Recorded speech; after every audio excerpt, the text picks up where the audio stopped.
하나님 말씀 요한복음 6장 27절부터 29절의 말씀입니다. 제가 읽겠습니다. 썩을 양식을 위하여 일하지 말고 영생하도록 있는 양식을 위하여 하라.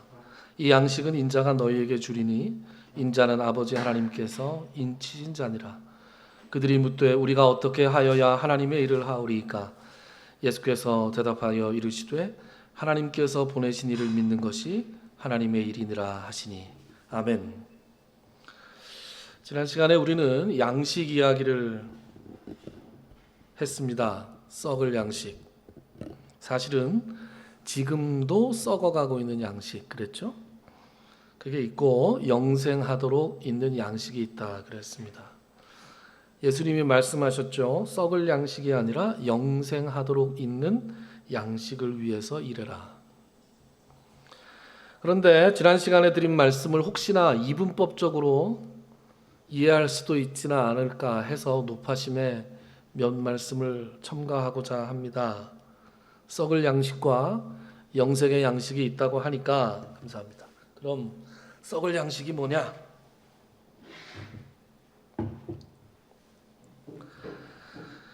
세상에 속한 게 썩을 양식이냐? 우리가 세상에서 먹고 살기 위해서 하는 모든 생업들이 그러면 썩을 양식을 추구하는 것이냐? 그럼 이런 썩을 양식을 추구하지 말고 영생에 이르는 양식을 위해서 일하라고 하니까 그런 생업을 다 그만두고 구별된 장소에서 구별된 사람들끼리 모여서 매일 찬송하고 기도하고 성경 보고 이른바 종교적인 활동만을 하다가 천국에 가자는 거냐? 뭔가 그런 건 아닌 것 같은데, 그럼 예수님의 이 말씀을 정확히 어떻게 이해해야 되는가? 라는 문제를 우리가 생각해 볼 수 있습니다. 그 말씀을 생각해 보려면 예수님께서 썩을 양식을 위하여 일하지 말라고 하신 이 말씀을 최초로 들은 사람이 누구였는가라는 생각을 좀 해봐야 됩니다. 지금 누구에게 이 말씀을 하고 계세요? 자기를 찾아온 사람들에게 하고 있죠. 오병이어의 기적을 체험하고 그리고 애써서 사라진 예수님을 쫓아서 배를 타고 바다를 건너서 쫓아온 사람들에게 썩을 양식을 위해서 일하지 마라 이렇게 얘기하시는 거예요. 이 길을 쓰고 주님을 찾아온 사람들, 아니 주님을 찾아오는 건 좋은 거 아닙니까?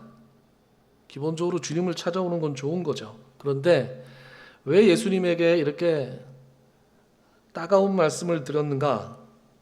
그들이 찾은 이유가 문제가 있었다라는 것이죠. 떡을 먹고 배가 불렀기 때문에. 즉 자기의 필요가 채워졌고 이 분을 쫓아다니면은 나의 필요가 또 채워지겠구나. 이런 기대감을 가지고 찾아왔다는 것이죠. 예수님께서는 그러한 기대감으로 예수님을 찾는 것이 잘못되었다라고 말씀하시면서 썩을 양식을 위해서 일하지 말고 영생하도록 있는 양식을 위해서 일하라 이렇게 말씀하셨다는 것이에요. 그렇다면 썩을 양식이 뭐냐라는 거죠. 썩을 양식을 위해서 일하는 것은 그러니까 그것이 무엇이든 간에 그 목표가 자기 만족을 위해서 하는 것이 썩을 양식이에요. 목표가 하나님의 영광이 아니라 나의 만족을 위한 거면 그게 다 썩을 양식이라는 거예요. 우리가 돈을 벌고 좋은 집을 사고 좋은 차를 타고 멋진 옷을 입고 하는 것만 자기 만족이 아니라 조금 더 교묘하게는 자기 만족을 위한 종교 활동도 있는 거예요. 여러분, 사람은 자기 만족을 위해서 기도할 수 있습니다. 그렇지 않습니까? 사람은 자기 만족을 위해서 구제할 수 있습니다. 자기 만족을 위해서 사람은 자기를 희생할 수도 있습니다. 우리가 유명하게 잘 알고 있는 예수 안 믿는 사람도 잘 알고 있는 고린도전서 13장 이른바 사랑장이라고 하는 거 있죠. 사랑은 언제나 오래 참고 거기서 13장 3절에 보면 이런 말씀이 나와요. 내가 내게 있는 모든 것으로 구제하고. 내가 해놨나요? 아니군요. 안 했죠? 미리 나오면 안 되는데. 내가 내게 있는 모든 것으로 구제하고 또 내 몸을 불사르게 내줄지라도 사랑이 없으면 아무 유익이 없다. 그렇게 말씀하시잖아요. 그 얘기는 뒤집어 얘기하면 뭐예요? 사람은 사랑이 없이도, 즉 자기 만족을 위해서 자기 몸을 불사를 수도 있다는 거예요. 자기가 가진 모든 것으로도 다 구제할 수 있다는 거예요.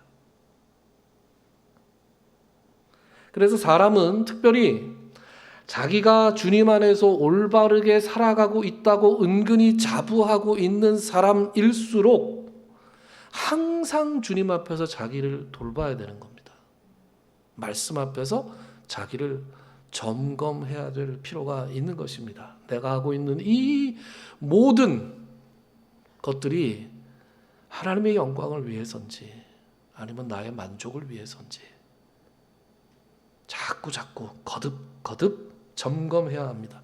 그래서 자기를 점검하다 보면 다 버렸다고 생각했는데 모든 걸 다 주님 안에서 내려놨다고 생각을 했지만 더 큰 욕심, 더 교묘한 자기 만족이 자기 안에 또아리를 트고 있는 것을 우리가 발견하게 되는 것이죠. 주님을 찾는다 하더라도 자기 만족을 위해서 주님을 찾는다면 그것은 바로 썩을 양식을 위해서 일하는 것이다. 헛될 뿐이다. 영원하신 하나님이 주시는 영원한 생명과는 아무런 상관이 없고 영원 끝에 가면 하나도 남는 것이 없는 헛된 것이 되고 만다는 거예요. 그럼 영생하도록 있는 양식이란 무엇입니까? 썩을 양식을 위해 일하는 것이 무엇을 하느냐에 달려있는 것이 아니라 그 무엇을 목표로 해서 왜 하는가에 달려있는 것이라고 한다면 영생하도록 있는 양식을 위해 일하는 것 역시 마찬가지죠. 무엇을 하느냐가 문제가 아니라 그것을 왜 하느냐, 무엇을 위해 하느냐가 문제라는 거죠. 그것이 고린도전서 10장 31절에 이렇게 나오죠. 같이 읽어볼까요? 시작. 그런지 너희가 먹든지 마시든지 무엇을 하든지 다 하나님의 영광을 위하여 하라. 자기 만족이 아닌 하나님의 영광을 위해 하는 것은 그것이 무엇이든 간에 목회를 하든 영어를 가르치든 대기업에서 일하든 시민단체에서 일하든 오늘 시민단체에서 오른 사람 있다 그래가지고 얘기를 했더니 요것도 좀 들어갔는데 나가서 돈을 벌든 가정의 일을 전담해서 맡아서 하든 그것이 명백하게 하나님과 사람 앞에서 범죄하는 것만 아니라면 모두 다 영생하도록 있는 양식을 위해서 일하는 것이죠. 자, 이제 이게 지난주에 부연 설명이고요. 진도를 좀 나가 봅시다. 자, 이 예수님의 말씀을 듣고 무리들이 물어보죠. 28절 같이 읽읍시다. 시작. 그들이 묻되 우리가 어떻게 하여야 하나님의 일을 하오리까? 자, 어떻게 하여야 하나님의 일을 하오리까? 여러분, 이 무리들의 질문이 어떻습니까? 괜찮은 것 같습니까? 예수님이 하신 말씀을 제대로 이해하고 한 질문처럼 들리십니까? 뭐 그런 것 같기도 하고 아닌 것 같기도 하고. 여러분, 그들의 질문을 헬라어에서 좀 직역해서 좀 원문에서 직역을 하면 어떻게 되냐 하면 우리가 무엇을 하여야 하나님의 일들을 하겠습니까? 그러니까 좀 다르죠. 우리가 어떻게 하여야 하나님의 일을 하오리까가 우리 개역 개정 성경인데 헬라어 원문은 우리가 무엇을 하여야 하나님의 일들을 하겠습니까예요. 그러니까 이렇게 되는 거예요. 위에 있는 것이 개역 개정 설명, 아래에 있는 것이 우리가 무엇을 하여야 하나님의 일들을 하겠습니까? 차이가 두 가지가 보이시죠? 첫 번째는 어떻게 하여야와 두 번째는 아래 거는 무엇을 하여야 합니다. 여러분, 어떻게 하여야와 무엇을, 어떻게와 무엇을은 같아요, 달라요? 다르죠. 헬라어로는 t라고 되어 있습니다. t. 영어로는 what이에요. what. 그러니까 how하고 what하고 다르잖아요. 어떻게 하여야라는 표현은 예수님의 말씀을 좀 잘 이해한 것 같은 느낌이 있어요. 그런데 원문은 무엇을 하여야라고 되어 있습니다. 즉 어떤 행위를 해야 라고 묻는 것이죠. 그러니까 행위에 초점이 맞춰져 있습니다. 교회 가자, 우리 예수 믿자, 이렇게 얘기하면 친구들 중에서 꼭 이런 친구들이 있어요. 내 가기는 갈 텐데 언젠간 가는데 담배 끊고 갈게, 이렇게 얘기하는 친구들이 있습니다. 있지 않습니까? 이게 무엇에 초점이 맞춰져 있는 태도예요. 담배를 피는 건 건강에 좋지 않습니다. 누구나 끊는 게 좋아요. 그러나 담배를 피는 것과 하나님이 주시는 구원에 동참하는 것은 아무런 상관이 없습니다. 그런데 인간들은 자꾸 무언가를 하는 것에 자꾸 초점을 맞추죠. 제가 예수를 믿고 청년부 회장 일을 하고 예수 믿고 교회 청년부에 나가고 신학교 1학년 때 청년부 회장을 했어요. 그리고 이제 신학교 2학년 때 전도사를 나갔는데 제 다음으로 청년부 회장을 물려받은 친구가 하나 있어요. 신앙이 건들건들한 제 초등학교 동창인데 그 친구를 이렇게 전도를 막 열심히, 물론 이제 어렸을 때부터 같이 주일학교 다니던 친구예요. 근데 신앙이 별로 없었어요. 그래서 어떻게 우격다짐 이제 이 감언 이설과 공갈 협박으로 청년부에 출석하게 한 다음에 이제 청년부 네가 맡아야 되겠다. 누가 맡겠니? 네가 안 맡으면. 그래서 이제 청년부 회장을 맡았어요. 청년부 회장을 딱 맡았더니 이 친구가 뭘 했냐? 담배부터 끊더라고요. 담배를 딱 끊었어요.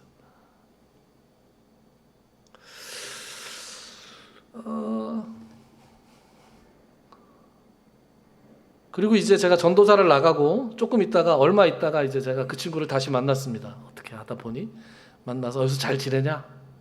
청년부 잘 하냐? 그랬더니 소화가 잘 안 돼. 무슨 말일까요? 담배를 안 피니까 소화가 안 된다, 이런 얘기예요. 그때까지 참고 있는 거죠. 신앙적인 결단이에요.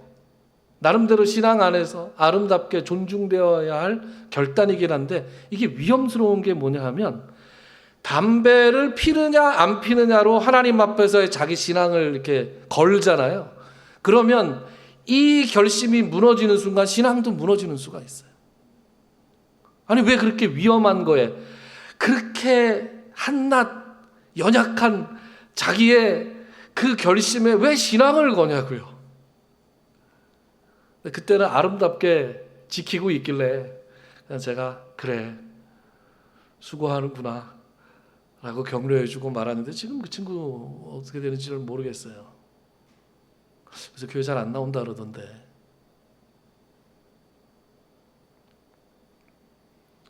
어떤 행위를, 구체적인 행위를 구원과 신앙과 결부시키면 안 됩니다. 그래서 이들은 예수님이 그렇게 말씀하신 것을 이해하는 것 같긴 했는데 결국은 what으로 다시 질문했어요. 뭘 해야 됩니까? 그리고 두 번째 차이점 보이십니까? 두 번째 차이점. 개역개정은 하나님의 일을 하오리까 이렇게 번역을 했는데 이 헬라어 원문은 일이 아니라 일들 이렇게 돼 있죠. 일들. 일은 여기서부터 좀 영어 선생 같은 얘기예요. 일은 단수고 일들은 복수입니다. 그죠? 어렸을 때 옛날에 공부한 거 한번 잘 생각해 보세요. 단수, 복수예요. 여러분, 단수하고 복수, 우리나라 말은 단수, 복수를 구분을 잘 안 하죠. 나 사과 좋아해 그러죠. 나는 사과를 좋아한다를 영어로 하면 어떻게 됩니까? 우리나라 사람들한테 나는 사과를 좋아해를 영어로 하라 그러면 대부분 어떻게 하냐? I like apple 그럽니다. 그죠? 근데 원래 뭘 해야 돼요? I like apples. 복수로 얘기해야 됩니다.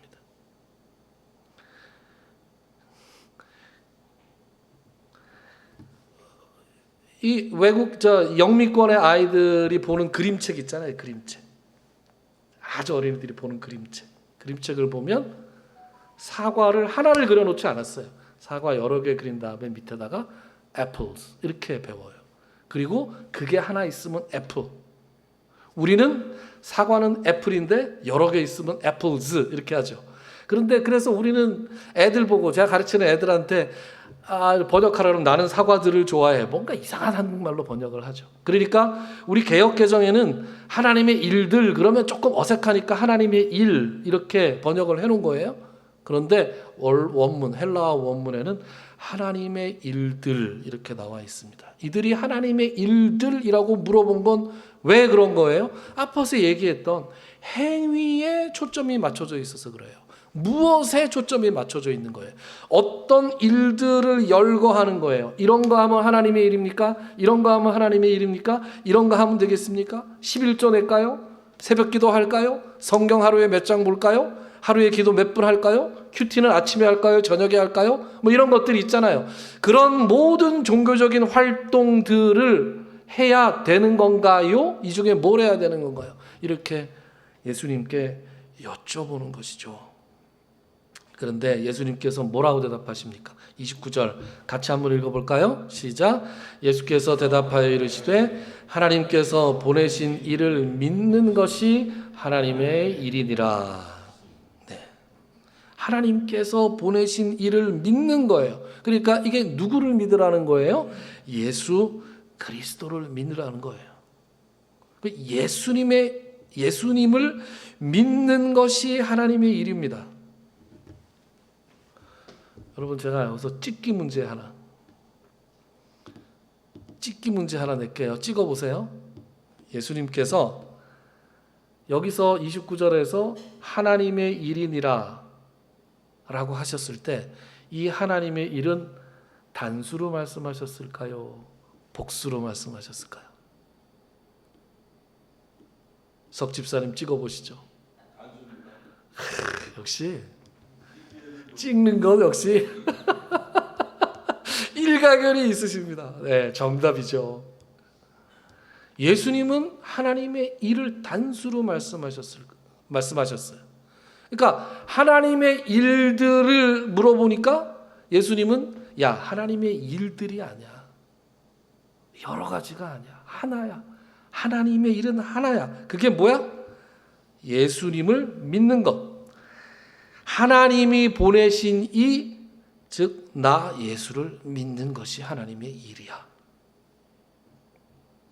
자, 이제 제가 처음에 드린 질문도 한번 해결을 해보죠. 28절에 이 무리들의 질문이 우리가 무엇을 하여야 하나님의 일을 하겠습니까? 일을 하오리까? 이렇게 한 이 질문이 그러면 예수님의 질문을 잘 이해하고 한 질문이었습니까? 아니었습니까? 100점 만점에 몇 점이나 줄 수 있을까요? 요한 형제 같으면 100점 만점에 몇 점 주실 수 있을 것 같아요? 80점. 와, 후한데요. 저는 개인적으로 60점을 줄 것 같습니다. 60점을 준다는 건 낙제가 아니라는 얘기예요. 그죠? 왜 낙제가 아니냐? 뭔가 예수님의 말씀을 잘못 이해하긴 했는데 예수님이 야단을 안 쳤어. 예수님을 야단을 안 치신 거 보면 일단 야단 맞을 점수는 아니라는 거예요. 그냥 낙제는 아니다. 그래서 한 60점 되는 것 같다. 그런 생각을 합니다. 그들 딴에는 최선을 다해서 이해한 것이 이게 아닐까 그런 생각을 해봅니다. 어떤 행위, 구체적인 행위를 해야 하나님이 주시는 구원에 이를 수 있다고 철석같이 믿는 인간이 가지는 한계 아니었을까? 특히나 율법주의가 지금 극에 달해 있는 유대 사회잖아요. 바리새인이 아주 이 유대의 모든 이 신앙을 좌지우지하고 있던 그런 시대 아닙니까? 율법주의가 극치에 달해 있는 유대 사회에 살고 있는 유대인들입니다. 이들 머릿속에는 무엇을 어떻게 지켜야 하는 것이 아주 머릿속에 꽉 차 있을 거란 말이에요. 우리가 뭘 어떻게 지켜야 됩니까? 하지만 예수님은 뭐라고 말씀하시느냐? 하나님의 일이 뭐냐? 유일무이하신 하나님의 일은 하나님이 보내신 예수 그리스도를 믿는 것이다. 그럼 여러분, 믿는다는 것은 또 뭡니까? 믿는다는 것은 인격적으로 신뢰한다는 것입니다. 그 존재를 온전히 믿고 의지하는 거예요. 믿음은 단순히 지적으로 동의하는 것이 아니라 깨달아 알고 내 전 존재를 하나님께 의지하고 그분의 손을 잡고 그분이 내 손을 잡아 이끄시는 대로 살아나가기 시작하는 것이 바로 믿는 것이죠. 오빠 믿어 못 믿어? 이렇게 얘기했을 때 그 믿음은 이제 같이 사는 거예요. 평생 그 손 붙들고 사는 거라.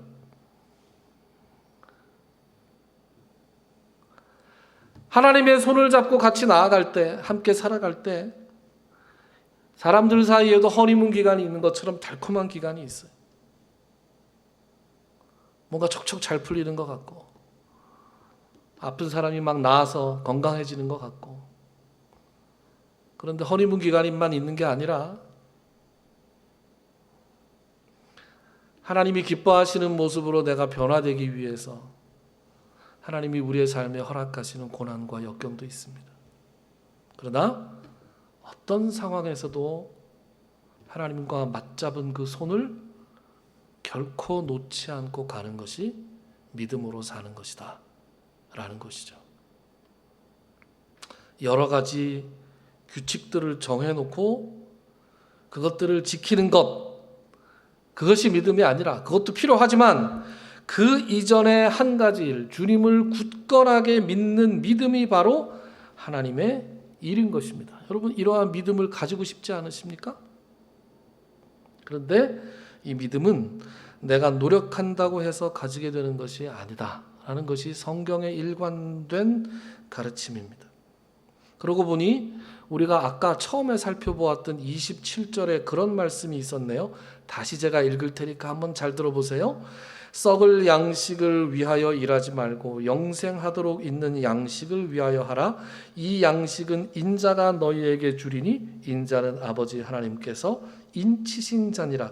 영생하도록 있는 양식을 위하여서 일하는 것이 하나님의 일인데, 그 하나님의 일은 예수님을 믿는 것이라고 했어요. 그러니까 그 양식의 다른 말은 믿음인 것이죠. 믿음의 다른 말은 양식인 것이고, 그런데 그 양식은 누가 주는 것이라고요? 인자가 너희에게 줄 거라고요.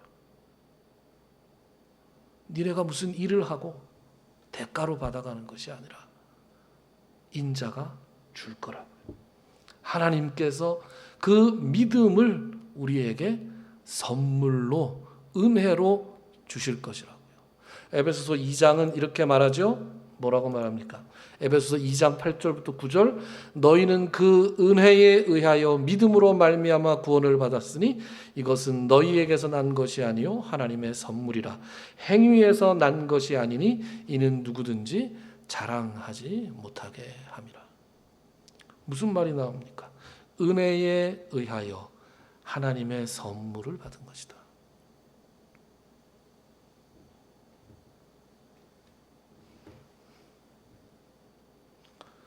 오늘 요한복음 6장을 우리가 읽고 있는데, 우리가 앞으로 살펴볼 구절들에도 이 믿음이 하나님이 주시는 선물이라는 말씀이 거듭 반복해서 나옵니다.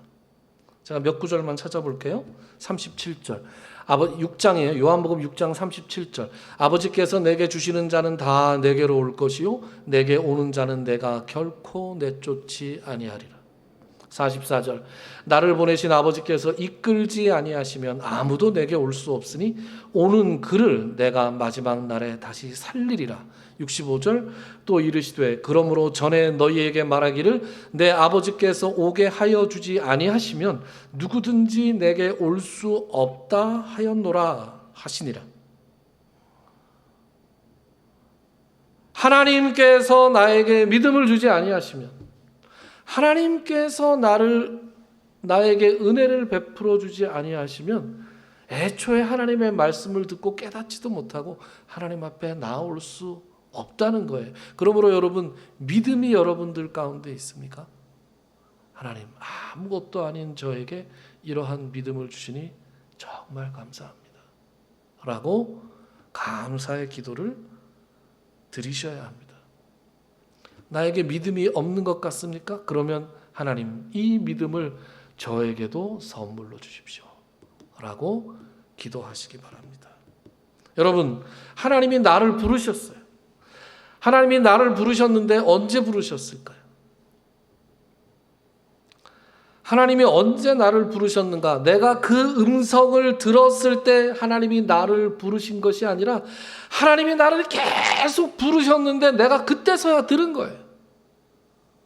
여러분, 사도 바울이 아주 오래전에 사도 바울이 이런 고백을 했습니다. 갈라디아서 1장 15절 보면 그러나 내 어머니의 태로부터 나를 택정하시고 그의 은혜로 나를 부르신 이가 그랬어요. 여러분, 바울은 여러분이 잘 알다시피 예수를 믿는 사람들을 핍박하고 죽이는데 앞장섰던 사람이 아니었습니까? 그런데 그를 예수께서 복음을 전하는 사도로 삼으셨어요. 사도행전 9장에 보면 그 사도 바울이 사울이라고 하는 청년이 회심하는 장면이 나옵니다. 그렇죠? 사도행전 9장을 우리가 따로 살펴보지는 않겠지만 대략적인 한번 그 장면을 우리 한번 대략적으로 생각을 해보자고요.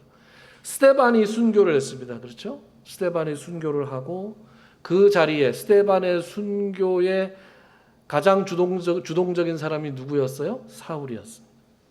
그 사울이 내친 김에 스데반의 순교로 인해서 흩어져 있던 사람들까지 쫓아가서 잡아들이려고 대제사장들의 체포 공문을 가지고 다메섹으로 갑니다. 여러분, 다메섹이라고 하는 것은 우리가 학교에서 다마스커스라고 배운 곳이에요. 어디의 수도예요? 시리아의 수도죠. 다마스커스. 그 다메섹에 이제 이 살기가 등등해서 이 공문을 가지고 갑니다. 가다가 누굴 만나요? 예수님을 만나죠. 해보다 더 밝은 빛으로 나타나신 예수님을 다메섹으로 가는 길에 만났습니다. 다른 사람들, 같이 동행했던 사람들은 아무것도 보지 못하는데 사울만 혼자서 그 예수님을 보는 거예요. 사울아, 어찌하여 네가 나를 핍박하느냐? 주여, 누구십니까? 나는 네가 핍박하는 예수다. 자기가 핍박하는 분이, 핍박하던 존재가 해보다 더 밝은 빛으로 나타나서 자기를 압도했습니다. 그래서 그의 눈이 멀어버렸어요. 그의 눈이 멀어버리고, 그래서 사람들의 인도함을 받아서 직가라고 하는 거리에 유다라고 하는 사람 집에 누워있게 되었습니다. 거기서 엄청 겁을 먹었겠죠. 그죠? 겁을 엄청 먹고 기도하고 있었어요. 그때 성령께서, 주께서 다시 아나니아라고 하는 사람을 시켜서, 그죠? 아나니아라고 하는 선지자를 시켜서 네가 지금 일어나서 사울이라고 하는 사람을 찾아가라. 사울이요? 그 사람 지금 우리 잡아 죽이겠다고 오는 사람 아닙니까? 그가 직가라고 하는 거리에 가면 유다라는 사람의 집이 있는데 그가 지금 거기에 누워 있다. 누워서 지금 기도하고 있으니 네가 지금 가서 그에게 안수하고 기도를 해줘라. 그러죠. 아나니아가 잔뜩 겁을 먹어서 정말 가도 됩니까? 이 사람이 우리를 해치러 온 사람인데. 그럴 때 예수님께서 뭐라고 말씀을 하세요? 9장 15절 같이 읽어봅시다. 시작. 주께서 이르시되 가라. 이 사람은 내 이름을 이방인과 이후들과 이스라엘 자손들에게 전하기 위하여 택한 나의 그러시라 그랬어요.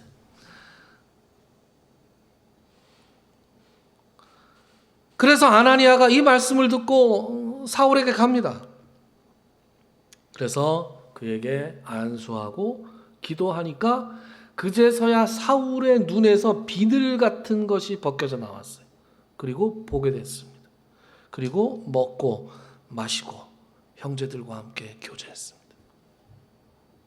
며칠 동안 먹고 마시면서 그 몸과 마음을 회복했는데 서로 얼마나 불편한 동거입니까 이거. 그죠? 굉장히 찝찝하고 불편했을 거예요.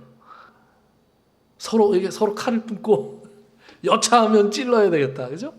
이런 불편한 동거가 이어지고 있었습니다. 그런데 그 입에서 사울의 입에서 놀라운 말들이 나오기 시작했던 거죠. 성경에는 구체적으로 기록되어 있지 않지만. 그래서 며칠 거기서 먹고 마시고 쉰 다음에 안식일이 되었을 때 사울이 뭐 했어요? 사울이 뭘 했느냐? 9장 20절.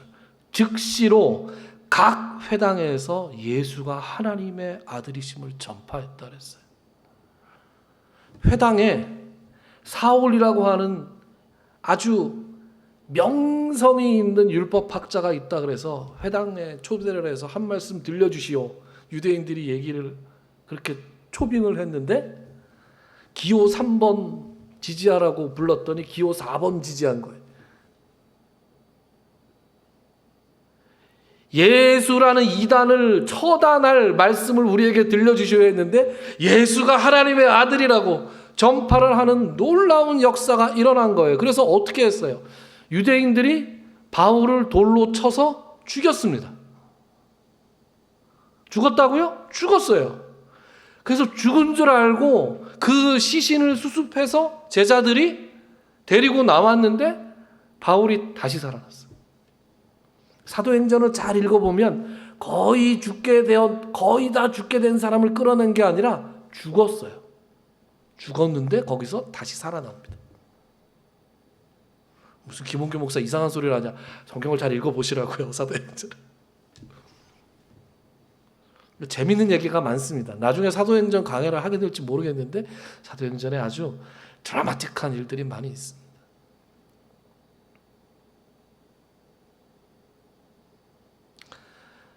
즉시로 예수가 하나님의 아들이라고 전했다고요. 그럼 어디서 배웠어요? 여러분 좀 배워야 되는 거 아닙니까? 제가 예수를 믿고 졸업할 때쯤 돼서 이제 뭐예요? 군대 말년에 예수를 믿고 복학해서 1년 정도 학교 다니고 그리고 신학교에 가야지 했단 말이에요. 신학교에 가서 1년 동안 첫 해부터 전도사를 못 나갔어요. 너무 무서워서 무슨 말을 어떻게 해야 될지 몰라서. 그래서 2학년 됐을 때 전도사를 나갔단 말이에요. 그러니까 최소한 저한테는 2년 잠복기가 있었어요. 2년 동안 뭘 준비를 하는 시간이 있었는데 그 2년 동안 준비한 것도 실전에 나가니까 뭐 하나도 소용이 없더라고요. 근데 사도 바울은 지금 예수를 믿는 사람들을 잡아들이러 갔다가 며칠 만에 예수가 하나님의 아들이라고 증거했잖아요. 그럼 뭐 좀 배우는 시간이 있어야 되는 거 아닙니까? 근데 배우는 시간이 없었어요. 어떻게 된 걸까요? 그의 관점이 딱 틀어지니까 그가 과거에 배웠던 모든 것들이 다시 재해석되는 거예요.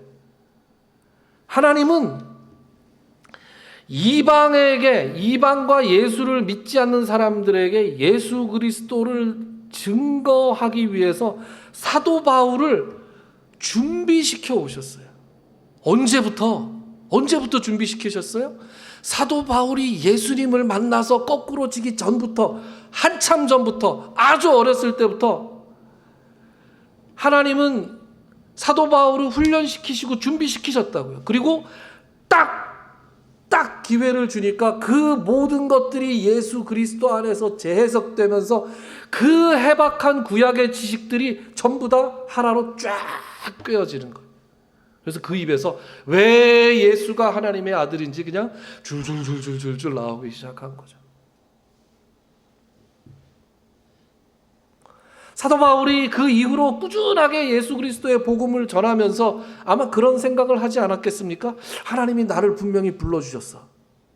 그죠? 이방인을 위해서, 나를 증거하기 위해서 내가 택한 그릇이다 라는 말씀을 자기가 들었단 말이에요. 아나니아를 통해서 들었어. 하나님은 도대체 나를 언제부터 부르셨을까? 언제부터 나를 준비시켰을까? 그렇게 고민하고 기도하고 묵상하는 가운데 그가 내린 결론이 뭐예요? 아까 갈라디아서 1장 15절 말씀, 어머니의 뱃속에서부터 나를 택정하셨구나. 인간이 상상할 수 있는 가장 처음까지 돌아간 거예요.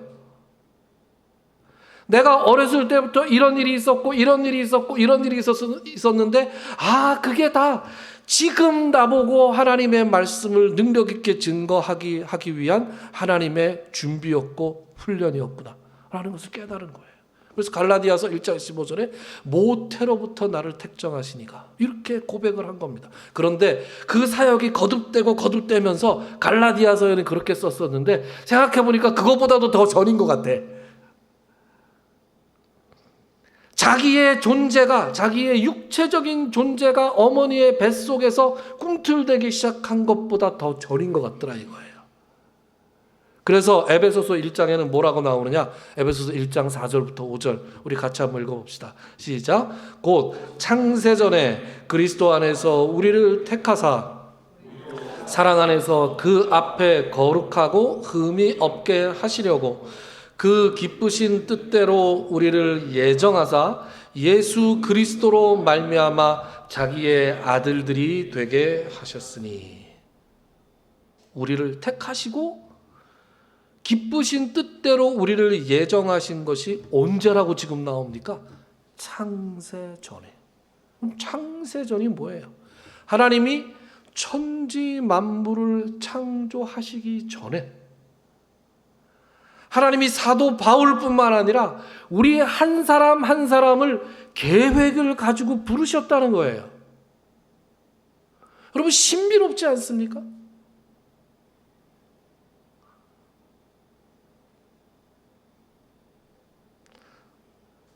하나님의 섭리와 하나님의 계획과 하나님의 시간은 이렇게 우리의 지혜와 상상력을 뛰어넘어서 존재하는 것입니다. 여러분, 우리가 그냥 여기 와서 이렇게 앉아 있는 게 아니에요.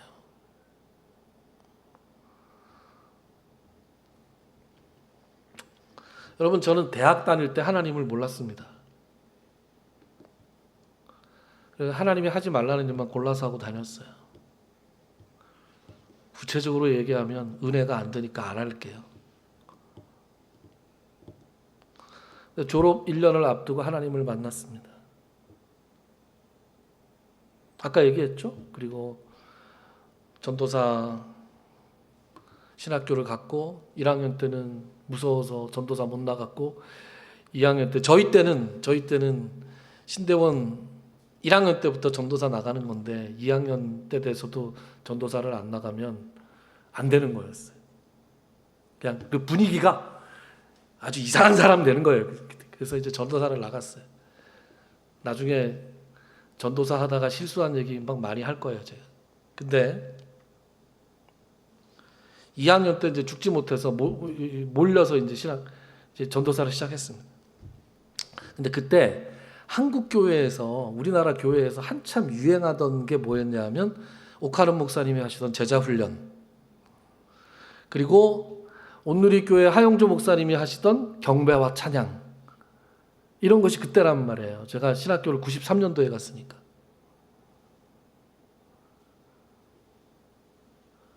그래서 전도사로 뚝 가고 보니까 교회에서 하는 일이 경배와 찬양과 제자 훈련이야?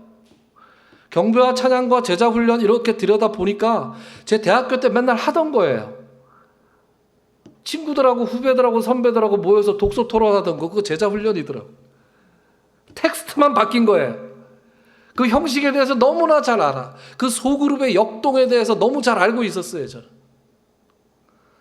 대학교 때 내내 하던 게 기타 치고 노래 부르는 거였어요. 그래서 복음서가 하나도 모르다가 복음서가 새로 배우면서 그 다음부터 기타 둘러매고 앞에서 찬양 인도하기 시작했어요. 그 찬양 인도하고 경배와 찬양 인도하고 하나님 말씀 전하고 제자 훈련하고 소그룹 인도하고 하면서 야, 하나님이 나를 훈련하셨는데 내가 하나님을 모르는 그 순간에도 하나님이 나를 훈련하고 계셨구나. 그런 생각을 하면서 제가 얼마나 감사했는지 몰라요. 제가 만약에 하나님을 더 일찍 알았더라면 하나님 안에서 훈련을 받았겠죠. 그런데 요놈이 말을 안 들으니까 하나님이 다른 방식으로 저를 훈련하고 계셨더라고요. 그래서 그 전도사 생활을 간신히 해낼 수 있었어요. 잘했다가 아니라 간신히 할 수 있었어요. 여러분, 하나님이 언제 여러분 부르셨습니까? 모태신앙들은 대부분 언제 불렀는지 몰라요. 몇 년도 몇 월 몇 시에 날 불렀다. 이것도 사실 그 구원파 이 사람들도 이상한 사람들이에요. 그거는 자기가 알게 된 거고 그때. 하나님이 나를 부르신 것은 훨씬 더 이전으로 소급해서 올라가야 된다니까요. 어디까지? 창세 전까지. 하나님이 거룩한 뜻으로 놀라운 지혜와 섭리와 경륜 가운데 우리가 알고 있는 위대한 이름들뿐만 아니라 지금 여기 서 있는 저와 여기 앉아 계시는 여러분들 한 사람 한 사람을 하나님께서 부르신 거예요. 그리고 하나님의 자녀로 삼으시고 하나님의 놀라운 일을 감당하게 하시는 겁니다. 하나님을 믿는 것이 하나님의 일을 하는 겁니다. 그 하나님과의 인격적인 만남을, 그 거룩한 만남을 깨달은 사람들은 그 다음부터 그 손을 붙들고 어디를 가든지 무엇을 하든지 다 하나님의 영광을 위해서 일하는 것입니다. 여러분, 이 신비로운 하나님의 부르심을 기억하십시오. 이 신비로운 하나님의 경륜 가운데 내가 왔다는 것을 늘 기억하십시오. 그 안에서 먹든지 마시든지 무엇을 하든지 하나님의 영광을 위해서 하시는 여러분들이 되시기를 주님의 이름으로 축원합니다. 기도합시다. 주님,